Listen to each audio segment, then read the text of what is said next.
Peggy 18.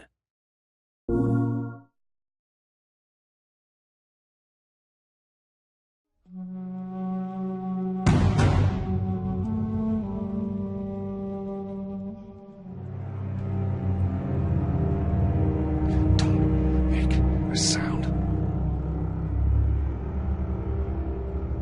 Quiet. This way. We went through quite a process trying to figure out what the infected were going to be. A very big directive from the very beginning was they're not zombies. The early inception for it really came from a BBC video we saw called Planet Earth, where they were talking about a cordyceps fungus. As soon as we saw it, we were intrigued by the idea of what if it jumped to humans? In what interesting ways would it take over a human body and then force it to spread that infection? And we figured that the real evil in the game is the fungus. It's not the people. We want to see what kind of choices a human makes under that kind of pressure. There's him. So as we're trying to develop the look of the infected, we went through so many different iterations. Some that looked really alien and subhuman, some that looked just essentially like zombies, and we couldn't find like an original place for them.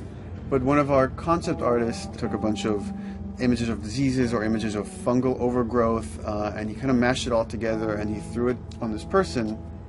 It was definitely very challenging to try to convert that 2D concept into 3D, getting kind of the feeling right from all different angles. This isn't some decaying corpse on the ground. This is a living thing that's going to be coming after you in the world. And it seemed so creepy and so unique that right away we gravitated towards it, and it's like, this is our base infected. Everything should kind of come out of this look. They use a form of echolocation to track down their enemies. Just like bats or even some blind people can see by making a clicking sound.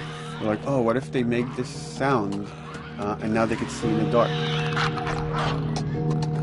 A sound that on its own wouldn't be very scary. And then to associate it with something that people in this world are very fearful of, so that as you're exploring an environment, all of a sudden you hear this click and you're seeing everybody just get frightened, just everybody duck, everybody hushes.